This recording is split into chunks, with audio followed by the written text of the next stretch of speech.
Hey, I'm Marina. And I'm Emily. And I've seen everything in the Sex and the City empire 10,000 times. And I'm starting fresh. So I'll be woman-splaining the show. And I'm along for the ride. But there's a twist. We are starting with And Just Like That and working our way back to the beginning. So in other words, we're watching it backwards and in high heels. This is City and the Sex.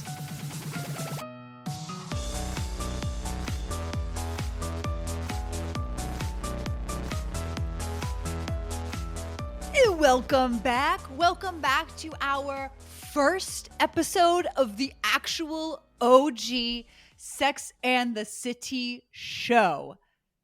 Emily, I can't even imagine, can't even process what you are feeling, and probably what a strange product this was for you to view. Absolutely. I mean, first of all, I will say I'm feeling elated because I feel like usually when I turn on an episode of And Just Like That, when we were covering those episodes, I feel my body get tense, my haunches are up, the cortisol goes up, I'm like ready for battle. This was the first time I feel like I've been able to actually relax and feel like I'm about to watch television for fun. I forgot what this is like, Marina. Enjoyable television. I'm gonna do it. Who knew? So I'm delighted. Making this podcast just became a hell of a lot more fun. And I don't know, maybe there's some listeners that are like, boo, we like to listen to Emily suffer. Well, too bad. I'm having a great time already. Well, let's get right into it, which is our one word. I'll start with my one word, which is deep end, because watching this episode, I was like, wow, Emily's getting really thrown like right into the middle of everything. Yes, I really am. But I loved it. And I think like in a weird way, I was sort of prepared for certain things because I know how they have to like end up after this. You know what I mean? Mm-hmm. So there are certain things where I'm like, oh, okay, that's sort of where we are now with Harry, I guess. You know, they're like, mm-hmm. I'm not totally... It doesn't quite feel like when we first started this show and there's a montage of all the couples having sex and I'm sitting here scrambling trying to write down who's with who. So it's a little bit a step up from that. But there's a lot to get through in this episode, for sure. And at least most of the characters you saw are long-lasting characters. Unlike that sex montage where you'd have to have the like dun-dun dateline turn of half of these people are not going to make it. Yeah, we're not going to make it. Like America's Next Top Model, their faces will fade. Fade from the poster at the end. Yeah. What is your one word? My one word for this one was we're starting off so positive, Marina. My one first word is adventure, because I felt like I haven't seen them like have what I thought was like Sex and the City adventures. You know what I mean? Mm-hmm. Like I haven't like seen what I have perceived to be the show yet. And that was just the vibe I got from this episode. So it's very positive. Oh my God, you're like glowing. I'm glowing. I want everyone to know that I am literally glowing inside and out because of this episode. I'm also PMSing. That might be it. Mm-hmm, mm-hmm. Yeah. My reactions to this episode are going to be a roller coaster. Right? Strap in, safety bars down. Let's get into it. This is season 6, Sex and the City, episode 1, To Market to Market. I think the number of times the word market is mentioned in this episode is obscene. Yeah. Did you know that she goes to the stock market in this episode? And then they go to the marriage market? And then they go to the marriage market? Did you know that? Did they mention that? To market to market. So we open on Carrie and her voiceover talking about how, you know, New York City is the city that never sleeps, but sometimes you oversleep. And we get this very slapsticky, comedic, overslept montage of Carrie, you know, running out of her apartment, running into a cab. The cab gets stuck. So then she has to take a subway, which like gasp. I think this may be one of the only times we see her ever take a subway. Okay, interesting. Because that I do remember that was the first note I took for this is going to be for our new section here of Sex and City, the movie, my notebook. The very first note I took, I remember, was just subway, ? Because, like, I remember that was such a big deal and just like that. In the documentary, he was like, we never see the girls in the subway. This is such a big deal that we see them on the train. And then we never saw them again. So when she gets on the subway, I was like, wow, what a momentous event. I didn't know she knew how to do that. You didn't know that she knew. I also just have to call out the outfit that I think this episode, the fashion is just like on point. And I feel really bad saying this because obviously Patricia Field is not the lead designer of And Just Like That, and her protege Molly Rogers is. And it's just not the same. And I'm not trying to be a hater, but it was so refreshing to come back to this episode and be like, God, the envy I feel over these costumes. I want all of them. I want Samantha's, I want Miranda's, like all their outfits are just like mwah, mwah, mwah, mwah, mwah, chef's kiss. Yeah, absolutely. I felt like there was a lot of, even the sillier ones, you're just like, oh, this is just fun to look at. Yes. You know what I mean? You know, that we had a lot of big sweaters and cardigans and just like that, and I'm glad we're back in whatever is going on here.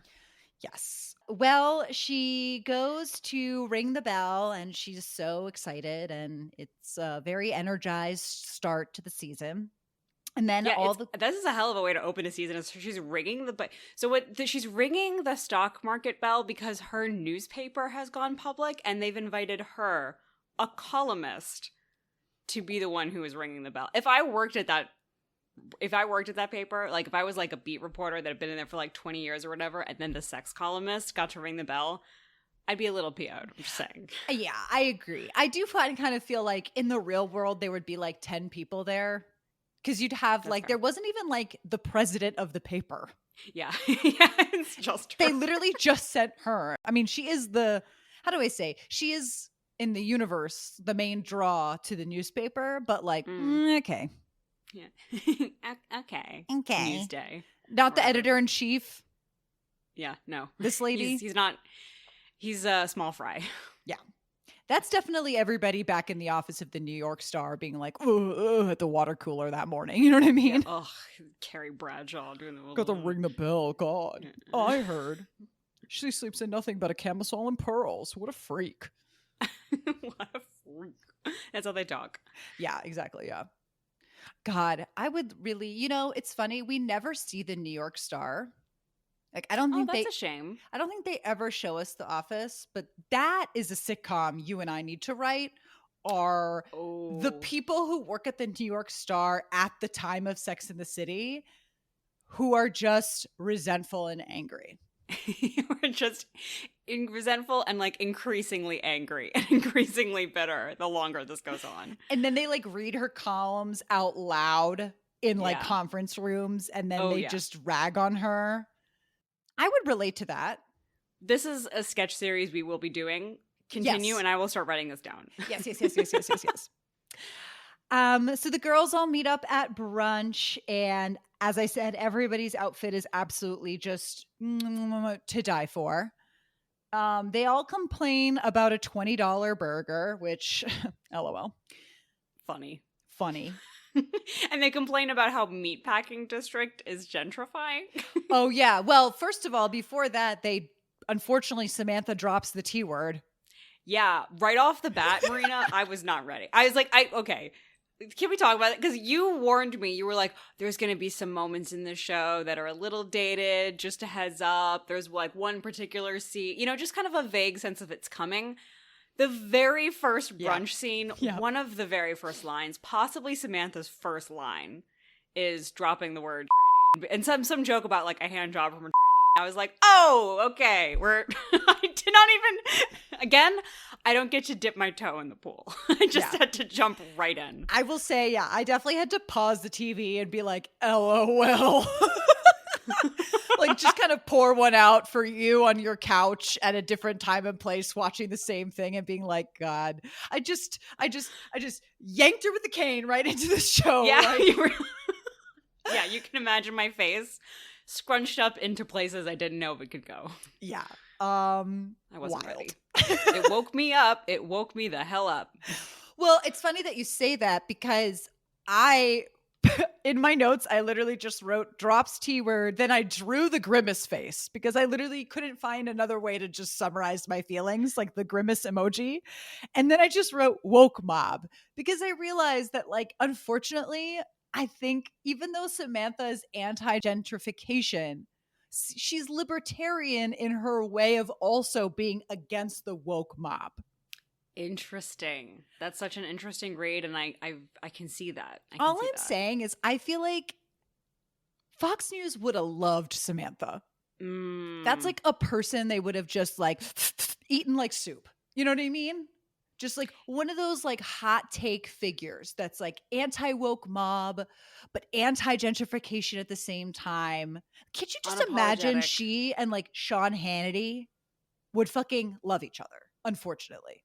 Wow, this is like blowing my mind a little bit. Also because Samantha, I feel like, not necessarily undeservedly, has been put on a bit of a pedestal, I think, since the Kim Cattrall situation. And then since then, just like that, her stock has actually gone up. Hey-o! In the market. Hey! Bom, bom, bom. Okay, yes. We all have to say the buzzword 10 times whenever we do an episode. So I think it's like, it almost seems blasphemous to me of like, to hear a Sex and the City fan be like, oh yeah, say these things about Samantha. And yet at the same time, from what I've seen of her, this is making complete sense to me. Because she is first of all very unapologetic, and she is like rude and is very unpolite, kind of uncouth. But we do love Samantha. This is not an anti-Samantha. I want to be clear. Space. I stan. We stan. I'm also just saying. We just know she would kill it on Hannity. She would kill it on Hannity. She would be like a Friday regular where they just bring her on to just talk about whatever she wanted to talk about. Right. And then what would happen is they would like give her a softball for like a different topic, and she wouldn't play ball at all with the other thing. Yes. She's not, she's marching to the beat of her own drum. So they're going to be like, oh, and here's this other conservative talking point. And she'd be like, no, what? And then they would be confused and befuddled. That's what would happen. Also, Hannity would throw her the football. She would not catch it, but she would then make a balls joke. There you go. And that would keep me coming back. Yeah. Paid cable viewer. As a dedicated cable viewer. Dedicated. God. I don't even know. Is he still on air? Hannity? He is? Oh, absolutely. Oh, dear. Yeah, he goes live from his like basement in Florida. I wish I was kidding. All right. Well, we learn that Carrie's so excited for her first date with Jack Berger. And she's just like maybe a little too eager. And at the same time, we also learn that Charlotte is struggling with Harry because although she loves him, he has told her that he will only marry a Jewish woman. And we get the genius line from Samantha. I can't believe he's trading pussy for Purim. Excellent. We're already on a roll with puns and alliteration. Full steam ahead. So then we cut to Harry and Charlotte on a date. He orders pork and she makes a face about it. And he's basically like, I get to make up the rules. Because Very I'm funny. Jewish and you're not. Yeah. He's like, I want to eat pork. It's fine. And there was a weird moment in here because he says, what? Like, I'm not kosher. I'm conservative. And she goes, I'm conservative too. And he goes, well, my conservative doesn't come with pearls. And I had to pause the TV and be like, wait. Charlotte is canon conservative? Yeah, I was going to ask you about this. Are they saying literally capital C, they are both canon conservative? Because that changes a lot about a lot of things. Well, I think he is referencing conservative Judaism, the sect of Judaism that is quote unquote conservative. Sure. I think because he's talking about pearls, she is talking about political conservative. Mm-hmm. Because as we'll learn, she's not really like absorbed any kind of Jewishism. Right. So I think it was a joke at that. I think it was a joke like, I am politically, he's like, I'm conservative. And she's like, I'm conservative. And he's like, we're not talking about the same conservative. Yeah. And I was like, how CPAC is this episode going to get? Yeah. We did not start great. We're talking stock markets. We're talking T-word. We're talking conservative. Yeah, and it is crazy considering like they're gonna end up being the family that is like the most accepting. Like most liberal and just like that and most like non-problematic is insane to me. But also, yeah, I guess like saying another person is conservative or identifying as conservative means a totally different thing in 2003 than it would now. So like if someone called Charlotte conservative and just like that, I think that line is not going to seem so throwaway as it does here. I agree. I think she is like the kind of waspy conservative that has unfortunately she's like McCain conservative. Yeah, has been like smoted out, unfortunately. Yeah. I mean, actually, fortunately, but also unfortunately. I don't know. I'm getting crucified for this comment anyway. All I'm saying is that her brand of conservative has been smoted. There we go. Has been smoted. Yeah. That's our official scientific take. Woo! Oh, that's the cops. I gotta go. Okay. So then we see Miranda at home with Brady. We get the horrific pun, which is we go from Jewish to pooish. Look, we can't win them all. We can't win them all. And Miranda has rubbed poo on her forehead, and Steve is there, and he's trying to tell her, you know, you have some poo on your forehead. And she's like, where? And she rubs more poo on her forehead. And then he's like, you have more? And then she's like, well, I'm going to cover you in poo. And then they chase each other, and it's so fun, and it's so lovely. And then Steve just says, Brady, save daddy from mommy. And it's clear that that's a trigger for Miranda. And so she says, why are you here all the time? You just waste your time sitting here all the time. GTFO. And he sadly mopes his way out. I'm gonna leave my thoughts for later on Miranda and Steve, but oof. This was, again, a hard episode to land into. I was like, uh-oh. We're here. This was brutal, and I'm in pain. Somehow Miranda is also the one who's causing me the most pain. Somehow. We just have too much baggage. We have too much baggage now. Exactly. So Miranda goes over to Carrie's apartment and admits that she is in love with Steve. And Carrie's like, you got to say something. Also, can I feed your baby Triscuits from the 80s? And Miranda's like, please don't do that. And I'm like, at least we're back to the fact that Carrie is unable to take care of children and pets, which is accurate. We love continuity. And also, I don't know if you caught this. This is definitely not foreshadowing. I'm not going to give the writers that much credit. But did you catch Miranda saying, I need a drink? And Carrie going, it's 11:30 in the morning. Wow. Coded. It's really carefully, they're playing 10D chess. They're carefully setting up the plot they're going to introduce in season 1 of Then Just Like That, past 2 movies, and then they're going to dump halfway through the season. 10D chess. 3D chess. I'm telling you, they're working on different levels. We're all here on the ground like animals thinking, why are they doing this? Why are they doing that? But they're celestial, okay? Celestial beings. Celestial, thinking we're plotting this ahead. Yeah. For I can't you. even comprehend the level they're on, and I'm just impressed. I'm impressed. Jesus Christ is impressed. Muhammad is impressed. We're all just sitting here being like, wow, you're going for it. Wow. Wow.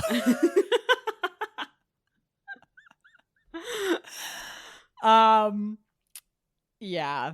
I don't know. It's painful. Anyway. Yeah. But then we get a hard cut to 2 assless chaps. Just 2 raw asses. As we pan over to Samantha in the meatpacking district. And this actually made me laugh, which was Carrie's voiceover being like, and then Samantha saw something truly upsetting. And we see like a guy with another guy who's on a leash with one of those, leather masks completely covering his face. And then it like slowly pans up to where you see that behind them, there's like a coming soon Pottery Barn sign.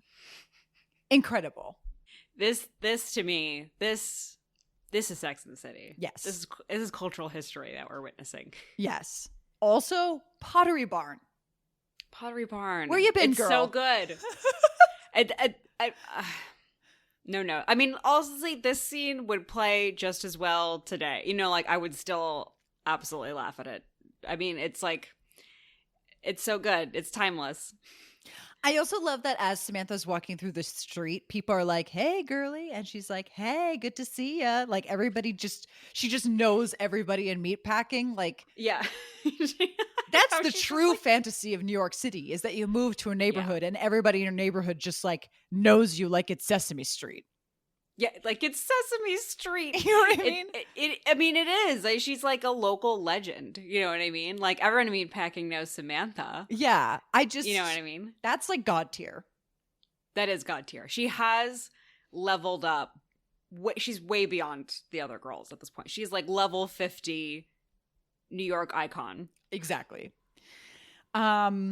So then of course a big Hummer pulls up next to her and she's like, "Oh, another Wall Street douche." But this Wall Street douche is hot. I will give her that. He is very hot. And so she makes the moves. She's like, "What's your apartment?" And he's like, "I'm 4F." And she's like, "Oh, I'm 3F. I live under you." Just manipulation and coercion at its best. Fantastic. These things just like physically and metaphorically fall into her lap. And I love that for her. I love that for her.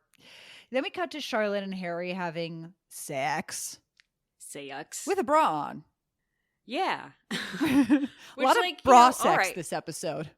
Yeah, no, I don't know if it's, I mean, because we know we're on HBO, they can do whatever they want, but like, I guess at this point also the actresses can be like, nah, I'm gonna wear a bra or whatever. I want to look cute. I think it'll be fun to track like when they start putting bras on. Because Yeah. I'll tell you, like early season, there are no bras. And then slowly bras come out. Interesting, yeah. Which is Yeah. really funny because I feel like normally when you start a show and you see bras, you're like, oh, this is the kind of show. Or you don't see you're immediately able to like pick up on the kind of show that it is based on bra or not bra.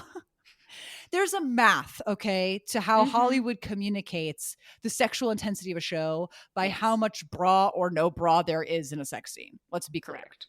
And also, let's also be clear that we are not anti-bra in that No. actresses should feel welcome to wear bras. We've all accepted this. I'm just saying it's funny because they're having very graphic sex, but with bra. Yeah, I mean, it is like, to your point, it is a very coded like TV thing of like, this is the level is depending on like what the state of the breast is, and also like where the nudity is it the woman or the like the man? Mhm. You know, it's like there is a language, which is why you and I were weirded the fuck out when in just like that's most raunchiest scenes were two teenagers, and we did not like that one bit. And there was no bra. And there was no bra. That's gross. Not happy with that. Not happy with that. There should have been a bra in that one. I'll say that I don't like much. I don't like it. I don't like it. I don't like it.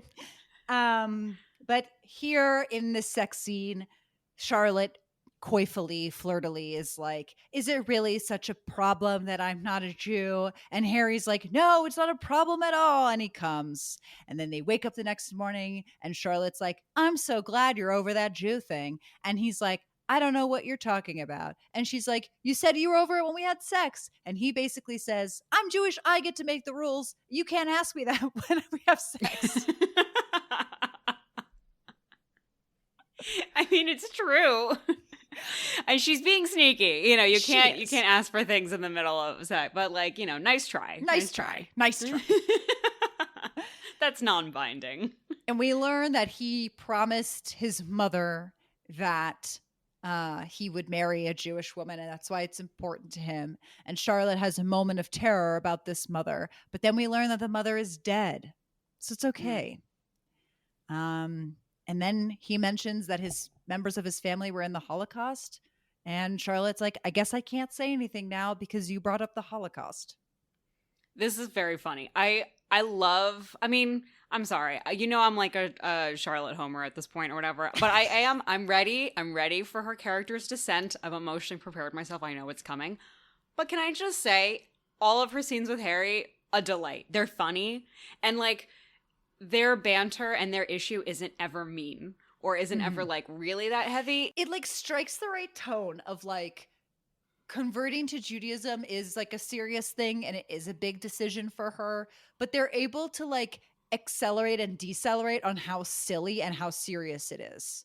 you could argue in all the, well, except maybe Samantha's at this point, you could argue that all the plots have like a serious tinge and a funny tinge to it that like really strikes that delicate line that and just like that just bulldozes over.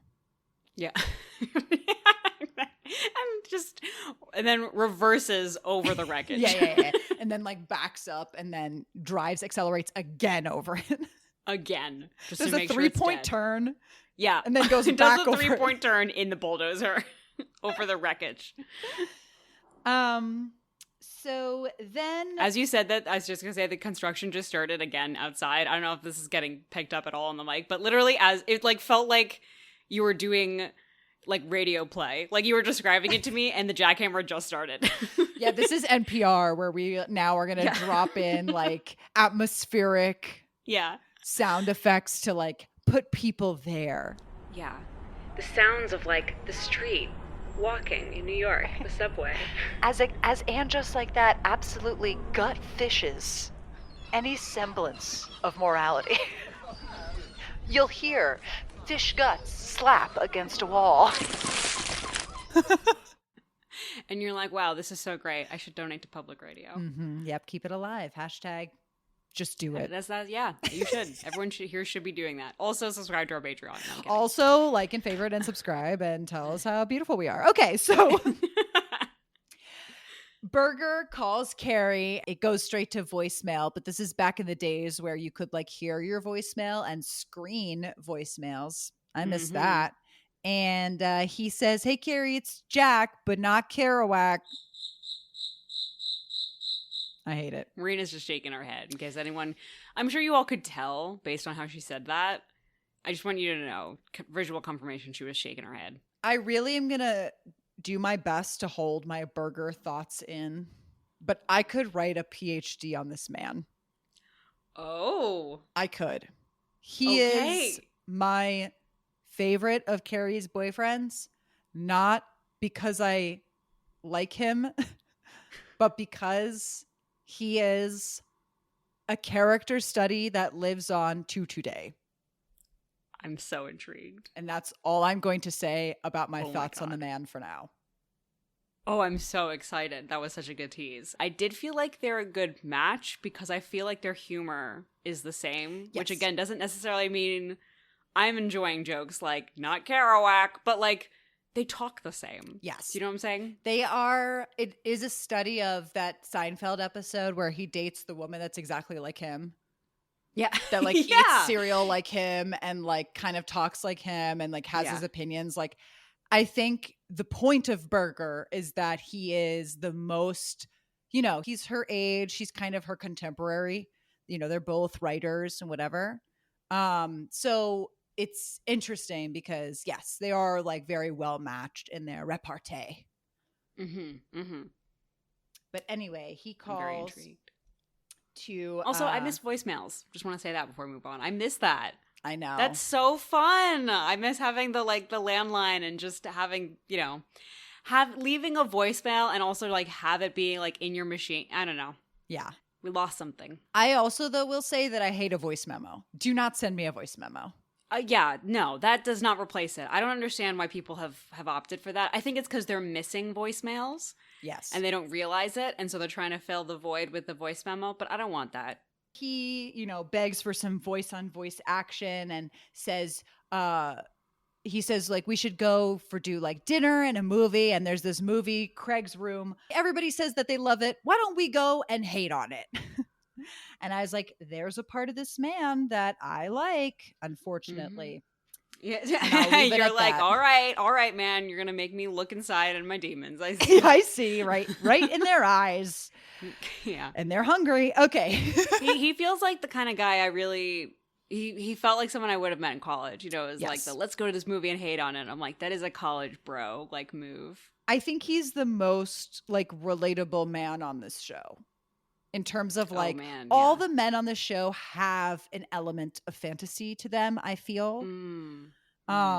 He's very real. He's very real. We've all met this man. Yes. Yeah. Unfortunately.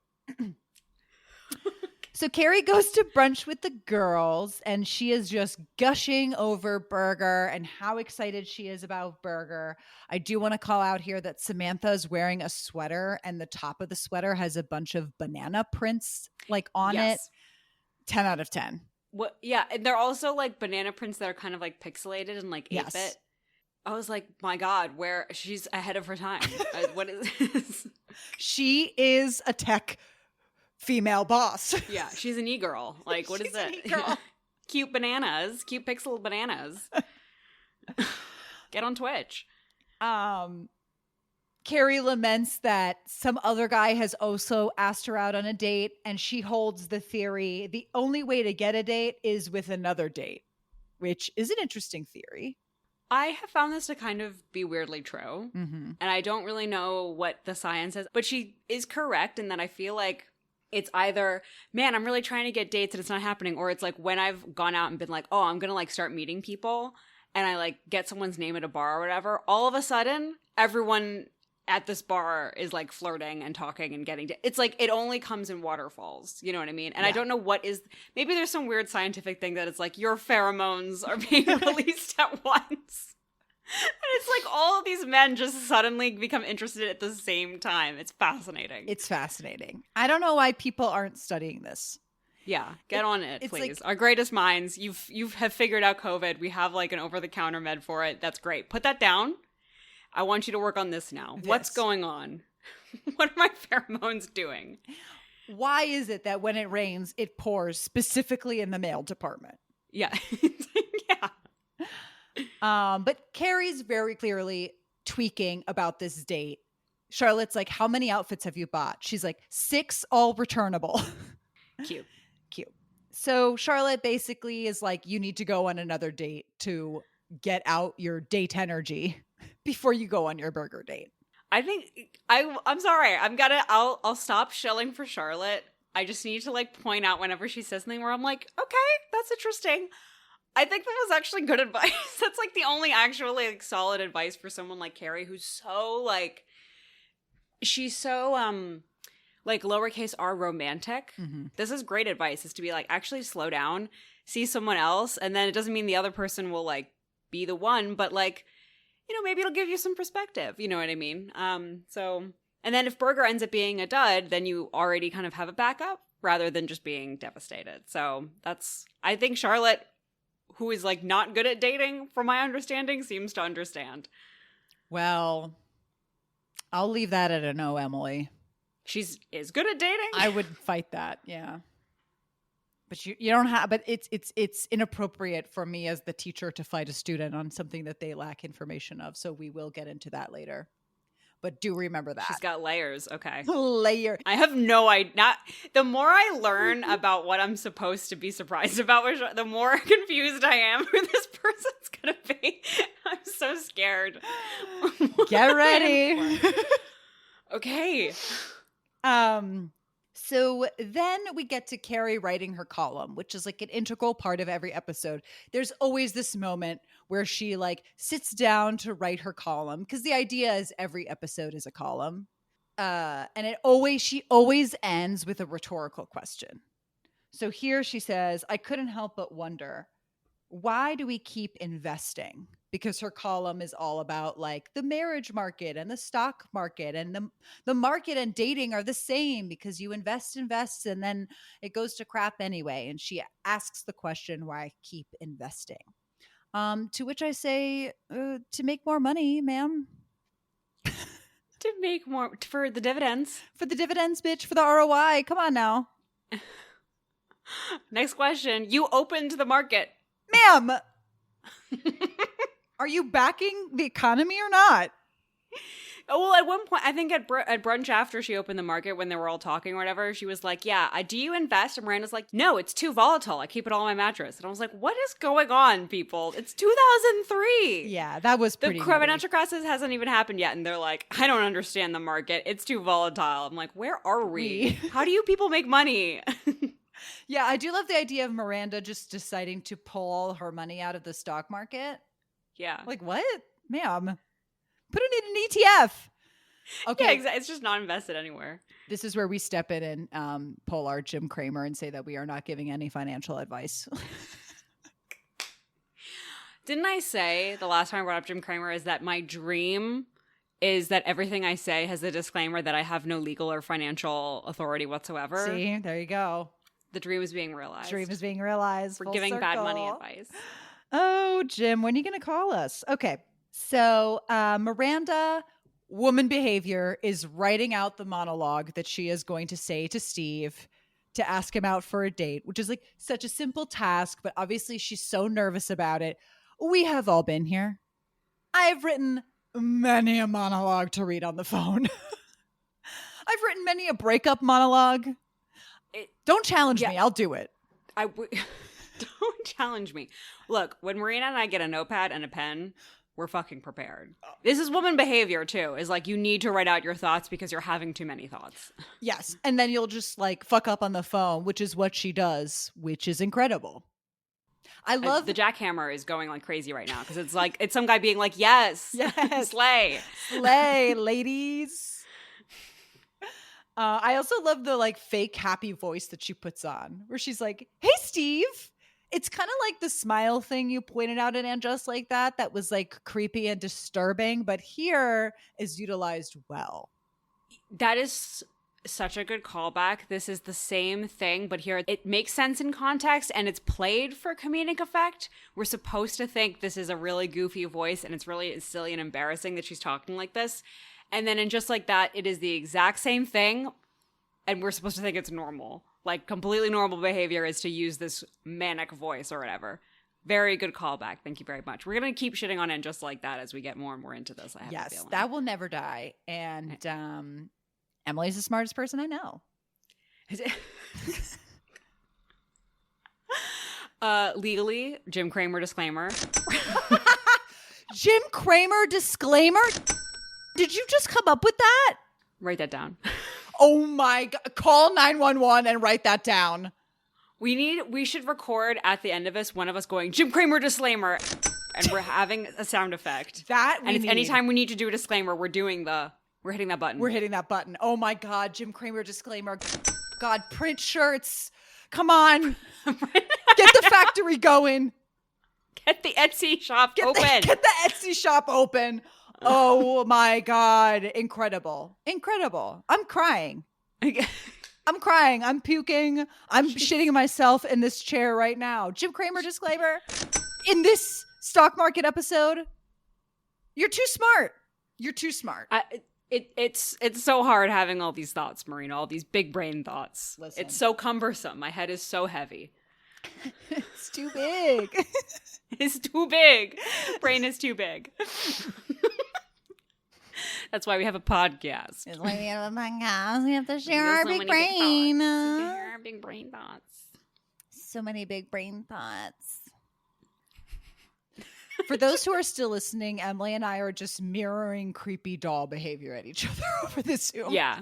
This is a good visual bit that I think translates really well to podcasts. For our viewers. Yeah.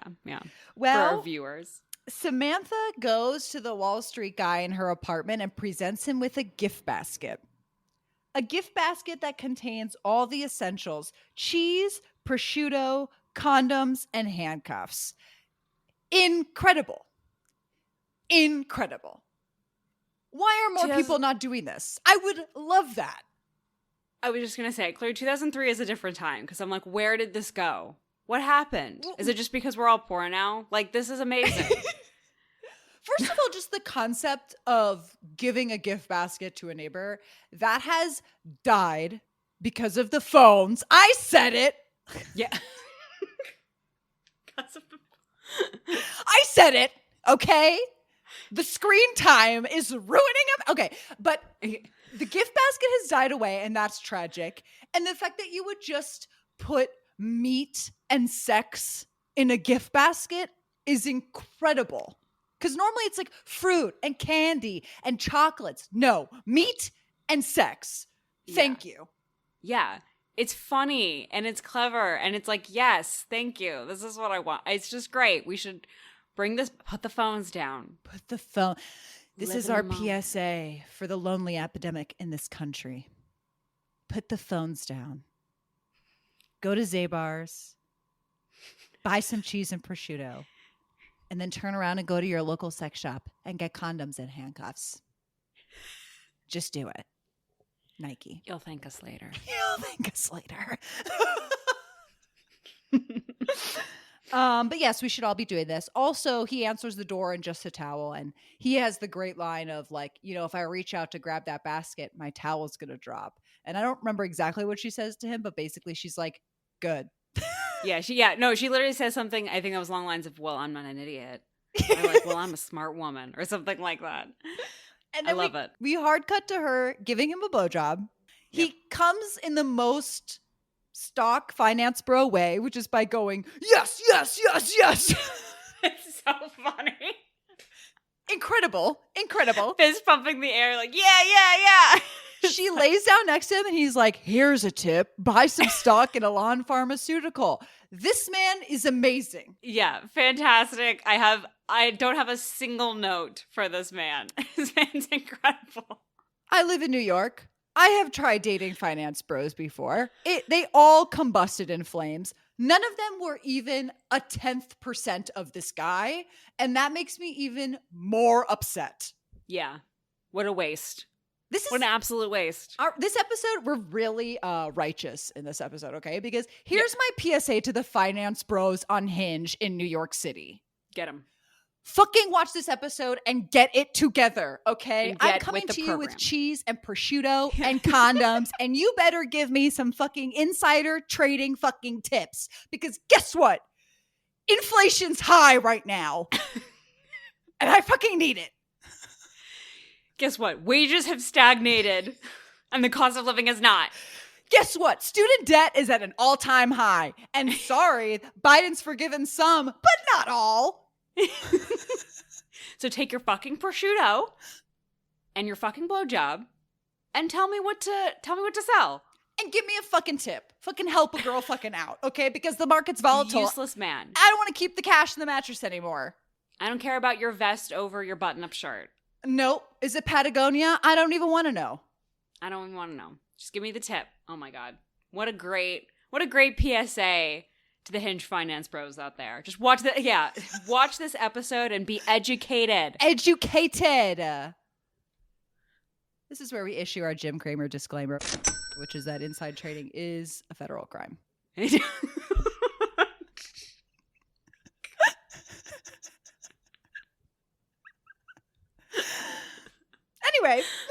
Anyway, moving on. Big brain podcast. Carrie, we're going straight to jail for this one. Okay, Carrie's on a date with this graphics designer whose name is Willie Applegate because it rhymes with the word date. Okay. This is just an unfortunate man. I don't have much to say about him other than tisk tisk tisk. I mean, this is also like a real guy I feel that I've interacted with, but they really do him, this poor actor, they really do him dirty. Yeah, he's really here to be the butt of a joke, so it's hard to watch. Carrie's kind of looking at him and he's like, oh, are you looking at my sty? And she's like, no. And he's like, well, I was worried about it. And I just want to make sure you're not looking at it. And she's like, okay. And then a bird lands on his head and he's like, a bird. And she's like, oh, yeah, we're in like a exotic jungle zoo. And he's like, and then another bird lands on his arm and he's like, whoa, whoa, whoa. And then he like falls back on the ground. And he just has a complete meltdown. Yeah, I mean, but in his defense, two pigeons just landed on him out of nowhere. To his defense, that's crazy. And birds also scare me. I will be walking down the street in New York City sometimes and a bird will come too close and I will fully like shrink. You know what I mean? In fear. Yeah, just I will collapse on the ground until I will play dead. Absolutely. Play possum. Yeah. They're scary. They're scary. No, they are scary. And since they're comfortable with humans, you never know if it's like it could hit you. You know, they get really close. They do get really close sometimes. And, you know, we know them to be a little dumb. Right, exactly. So they would just fly into your face. They could absolutely do that. Yeah. You got to be careful. Gotta be careful. Funded by the government. Whoa. Are we going there? Birds aren't real? Is that the turn for this podcast? Everyone's allowed one conspiracy theory as a treat. And I think saying birds aren't real is a good one. That's pretty harmless. That is a good one. Can I say, recently I went to the Spy Museum in Washington, D.C. Shout out to our nation's capital. And because my cousin wanted to go there. The museum, just the city of D.C. My cousin wanted to go there, and we showed up. And like all museums nowadays, you just can't roll up to a museum anymore. You have to buy a ticket in advance. If you don't buy a ticket in advance, you're not going. Inflation. And we roll up, and they're like, we're sold out, but you can go to the gift shop. And I'm like, okay, tell me why a third of the gift shop is birds or fake material. Excuse me? T-shirts, magnets. I'm like, is this a thing? I thought we got over this. Wait, like actual merch they were selling in the museum Yes. of espionage or whatever. Yes. Is birds aren't real. Yes. I'm looking this up. Also, how much was it? The merch? I mean, I didn't look at every individual price tag of magnet to, okay, so the magnet was $13.95. Wouldn't that be so funny if I just sat here and listed out the price of every single...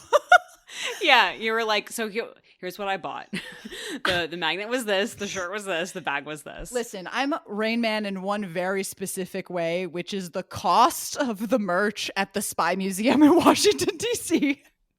I'm looking up this birds merch. This is ridiculous. I mean, it's funny when it's like an internet non-existent thing, but when you're actually selling it at what's supposed to be a literal... Well, I guess museums are hard to fund, I understand. But like, get it together. If you go to spymuseumstore.org, you go all the way to the tab that says Spy Collections and open it up. There is a whole tab called Pigeon. You click on that. It's their entire Pigeons Are Spies collection. Oh my God. Now, to be clear, pigeons sent secret messages. So it's not all the birds are fake, but it is definitely the birds do be espionage. The birds to be espionage. Oh my, Marina, I would totally buy some of these. I would too. Oh, these are so good. Check out out these our are just really funny. This little pocketbook to pigeons. Cher Ami, based on the World War I legend of the fearless pigeon. What is this book? Oh my God. All right, everyone, while you're listening to this podcast and we're continuing, I hope you're opening up on your phone the store and you're doing a little shopping and you're supporting your DC museum here. Yes. Okay, so where the hell were we? Oh, this guy's attacked by birds. Great. Right. So then Carrie and Charlotte go to the grocery store and kind of have a walk and talk where Carrie's basically like, that date sucked. Here we learn that Charlotte has discovered that Elizabeth Taylor converted to Judaism for Eddie Fisher. And so she decides, oh, that's an option. Maybe I should do that. There is a funny moment where she goes to the kind of the Jewish section of the grocery store and it's just like jars of matzo ball soup and gefilte fish. And she gets the jar of gefilte fish and looks at it and is like, ewy. Yeah, she's like disgusted. Which like, yeah. Which like, relatable. Sorry. Yeah. And I've had my share of gefilte fish in my life. Yeah, I don't need that ever again. So she brings up converting to Harry and he's like, are you, really willing to do that? And she's like, yes, but why are you so committed to your partner being Jewish? And he's like, well, because I want to raise my kids Jewish. And this goes back to our accelerator break I was talking about before, where like they really pull a smooth break here where Charlotte gets, a little teary eyed and finds that she has to admit to Harry that she, has challenges in the reproductive area, that she has tried having children, it has been unsuccessful. And he, in the most gentle way possible, is like, well, we can always adopt. Like, I don't really care. And she's like, you don't care? And he buttons the scene with, what are you going to do? Which I'm not crying. You're crying. I'm not crying, but you're all crying. Yes. Everyone but me is crying. The American public is crying. We cut to Samantha and the Wall Street guy fucking. Him handcuffed to the bed. Her in full lingerie garb and I assume crotchless panties. Only for them to be completely busted in on by the FBI who are arresting him for insider trading. Fantastic. Two That's the only way this fabulous could end. moments in this scene. One, the fact that the super is the one to open the door and Samantha like calls him by name and he's kind of like, hey girl, because they just know each other. Incredible. Yeah. Excellent. Two, the fact that the FBI agent comes over and says, ma'am, can you take your handcuffs off so we can put ours on? Genius. Very funny. Good quip from Mr. FBI man. He had one line and he knocked it out of the park. He knocked it out. And then of I the also park. so appreciate that Samantha isn't even embarrassed or anything. She just kind of like smiles cheekily. And even the finance bro was like amused. You know what I mean? Everyone's just like, this is just a silly time. Early 2000s were crazy, man. Crazy. Well, Miranda's on her date with Steve where she is ready to tell him that she loves him, and it's so awkward. And she says, you know, I want to talk about why I picked a fight with you the other night. And he's like, I know why you picked a fight. And she's like, really? And he's like, yeah, I do hang around too much and I am in your way too much. And don't worry about it. I started seeing someone. And Miranda decides to just lock up her feelings, shut it down, and not tell him her true feelings. The next day, she hangs out with Carrie and basically says, we're never going to talk about this again. We're never going to talk about my feelings for Steve ever again. And Carrie kind of tries to say, like, I think you still should have maybe said it to him because what if that changed things? And Miranda's basically like, no, thanks. This is so hard to watch for a lot of like, well, first of all, for obvious reasons, but also like, it's hard to watch backwards because like, if I was watching this forwards, I might be sitting here like rooting for them to get together and like sad that he's seeing someone else and hoping that this ends up with him finding his way back to Miranda. But it's so hard to watch this knowing what's coming. And I'm like, oh, he almost made it. You know what I mean? Like he almost made it out of Nam. Yeah. Like he had someone else and she was going to let it go. You know, there was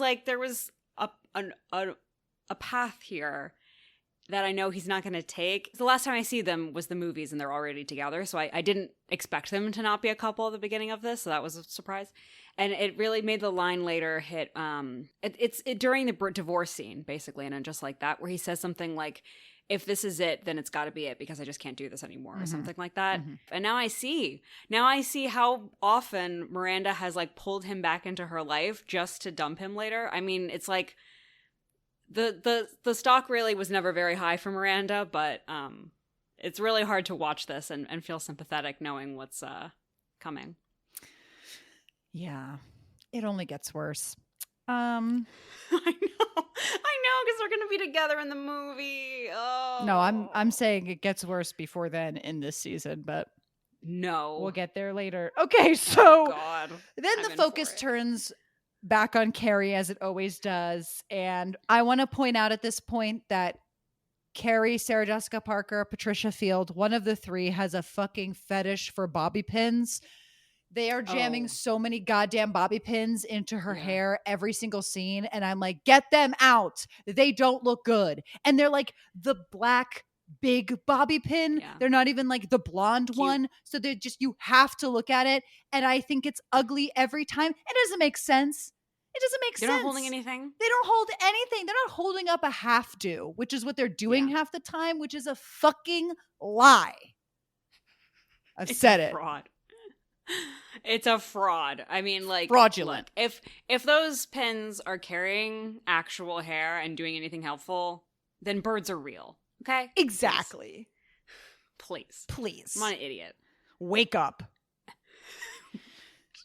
Well, Carrie sees that Berger is coincidentally close to them. Like she kind of sees him in the crowd and she's like, oh no, he can't see me like this. I look like shit because, you know, she has her date outfit picked out. So she makes a run for it to bolt away so that they don't accidentally bump into each other. And who does she bump into? Oh, Marina. Aiden. I was shook on the couch. I genuinely, this is true, Mel can back me up on this. I was watching it at her house, laughed out loud. I laughed out loud. It was so funny. I was like so not expecting it. And then also the shot is the same. Why does this keep happening?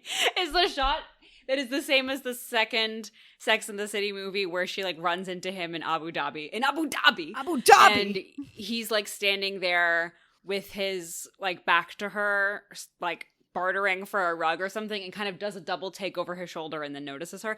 It's the same thing, but it's even goofier this way because he's just standing in the middle of the sidewalk for no reason with his back to her. And then she comes around the corner and he like on cue then turns around like slowly. And first of all, it's like the placement is just funny. The blocking is just funny because again, he's in the middle of the sidewalk. Yeah. Standing like a robot facing a direction. And then it's funny thing number one. Funny thing number two, he's in all denim. Yeah. What's going on? What's going on here? Canadian tuxedo. So I just laughed out loud. I was like, what the fuck is Aiden doing here? I was not at all what I was expecting to deal with in episode 1 of this. And he has a baby. Yeah. The fact that he turns around with a little baby and you're like, oh my God. I forgot that this happened in this episode. And I was like, this is so perfect for Emily. She's going to lose her mind. It did. I don't remember a thing they said because I think I was cackling the whole time. I was just laughing and laughing and laughing. And I was like, I can't really explain. I was at my friend's house and I was like, I cannot explain to her why this is so funny. But I lost it. I just absolutely, what is this? And then he's like, and then he has the baby in front of him, right? And the little thing. And he says it's Tate, Yep. right? This is the kid that's going to have the emotional issues No, later? that's Wyatt, who's the third kid. Wyatt. Okay, so this is like kid number 2 or something. This is kid number 1. Tate. This is kid number 1. Tate, Homer, and Wyatt are the kids. Homer, Tate, and Wyatt. Jesus Christ. I forgot. Isn't it sad that I names know are their like birth order and all 3 of their names? You know what? Sad is one word. I'm going to choose Scholarly. informed. Hey, educated. The market. The market. Yeah. I mean, it's incredible. And it's such a quick scene. I think this is the last time we see him in the show. No. Are you serious? This is his final appearance in Sex and the City, yes. Obviously, you and I will see him more because we're going backwards. But this is his final appearance in the show. He was supposedly never to be seen again until the second movie, which was a shocker. Why do they have him here? Do they ever explain why they did this? Well, I don't want to get into stuff, Okay. but the baby is important. And I think, I don't know. I'm so confused. Why would you do that? And the scene's so short, too. It's not like, for such a major character, presumably, like, to say goodbye to this major character this way is deeply confusing to me. If you're going to have him pop in for one scene, it's going to be like penultimate. You know what I mean? Finale. It's like that kind of thing. The first episode of the show, just to have this one-off scene where she runs into him and it's maybe a minute long. What? Yeah. What are they thinking? I'm so confused. As He's like- not coming. Is he definitely not coming back? That's it? I'm pretty sure this is his final appearance, yes. That's so strange. I will say it's strange to use him as a vehicle to get her to just go on her date with Burger. That is strange. Yeah. But Why? It's so unnecessary. Because, like, she already was excited about the burger date anyway. This doesn't add anything. I'm so confused. I feel like the writers ran into the actor himself on the street just like this right before filming. And then they were like, wait, it's fake. Can we get you in the episode? And then just dragged him off the street. And that's why the blocking is like, doesn't exist. And he's just standing there loosely with no mark. That's why his outfit is like dumb. You know what I mean? It's like, I just think they just dragged him in at the last minute. And that's why his scene makes no sense. And they added it in post. That's my theory and I'm sticking to it. well, I'm not going to refute that. But I do want to make one interesting loop-de-loop here, which is that he mentions that his wife, Kathy, who is a furniture designer, is there. And he says to Carrie, oh, do you want to meet her? And Carrie's basically like, no. And she runs off to see Burger. The actor who plays Burger is married to the actress who plays Kathy in And Just Like That. Whoa. So I knew that fact, but I never shared it because you didn't know who Burger was, so it's irrelevant. But watching this scene, I was like, this is crazy that she's dating Ron Livingston, bumps into Aiden, who's, I mean, they obviously haven't chosen the actress at this point because we never see her, but like, what a weird loop-de-loop to happen in this episode. Right. That is so crazy. The whole Aiden scene, it feels like like a like an Easter egg. Mm-hmm. Now that I know that, it feels like you threw in that line and threw in this entire scene just to have this cute little like winking moment. But it's crazier because it's not an Easter egg. She hasn't been cast yet, but they're like mentioned. That's so crazy. 10D chess. 10D chess. Never forget. This empire is so smarter than smart. us. Yeah, smarter than us all the time. They're always my God, what it must be like to live like this. We can only dream. Be so close to a higher power, a celestial being. Well, she runs over to a payphone callback. Hell yeah. Calls Berger and says, I'm outside of Lincoln Center Theater, AMC, although it's not an AMC at this point, but we've been there. We've been there. Yeah, I know that theater. Calls Berger up and says, why don't we go see the movie now? And he says, oh, I'm not wearing my date outfit. And also I'm in the neighborhood. How crazy. Well, they riff and they go to see the movie on their date. Sans pressure. Yay. Yay. This is where we're introducing a new segment onto our show, which is that a while back, I went to the Strand in New York City, support your bookstores. And I found this book called Sex and the City, Kiss and Tell. And it's kind of like a Sex and the City Bible in a way. And what's really great about this book is that every episode gets a little blurb and a little behind the scenes tidbit. So now that we're at the actual show, I can read that aloud. So this episode was written and directed by Michael Patrick King. Okay. Never forget to speak his name. Our dear friend. The fun fact that they have listed here is from Michael Patrick King. He says, quote, when I thought about episode 1, it was boom, spring, hope, and love. And the idea that Carrie's whole story in this first episode is, I'm excited about a date. When I wrote it, it felt scary because we have never leaned on Carrie's bruise to create a drama. I wanted to show that life goes on. The city goes on. I would never have brought Aiden in if Carrie hadn't been on her way to a date. I never would have brought Aiden in. It feels like that's the opposite of spring, fun, life goes on, is like, also this person from your past has appeared. But I think that's what he's saying. Like, I think he wanted to like counteract the funness by having. Yeah. I think that's what he says when I would have never brought Aiden in if Carrie hadn't been on her way to a date. Like, I think he came up with this idea and was like, would it be good is if we bring a downer moment for Carrie? Because obviously, bumping into an ex with a baby is always hashtag that's a lot. Capital T traumatic. Yeah, no, but that is a pretty heavy, that's the kind of thing that, again, it feels so random and funny because it's like, that's the kind of thing that I think would have been the top of the episode, like instigating thing. Yes. And it causes her to like maybe more aggressively go on dates, or it causes her to like then start overthinking her date with Berger, or something like that. It feels very last minute addition to me. And maybe based on this note, maybe he like got the note, or they were like filming and he realizes like this episode doesn't have a down. It just is up and up and up and up for Carrie. So let's throw this in at the last minute. And then they just like shoved that in.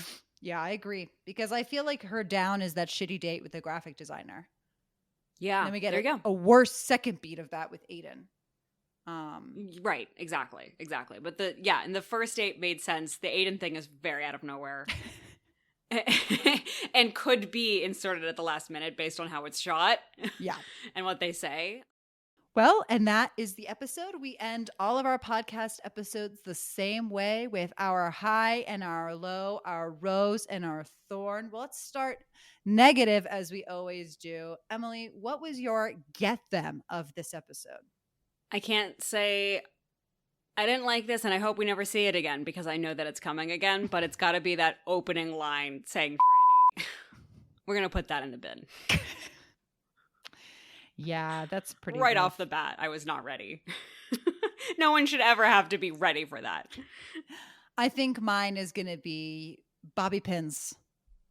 Oh, yeah. I hate you. You hate me. It's not fashionable. Stop it. Stop kidding yourself. Stop kidding yourself. What is your high, your release the Kraken of this episode?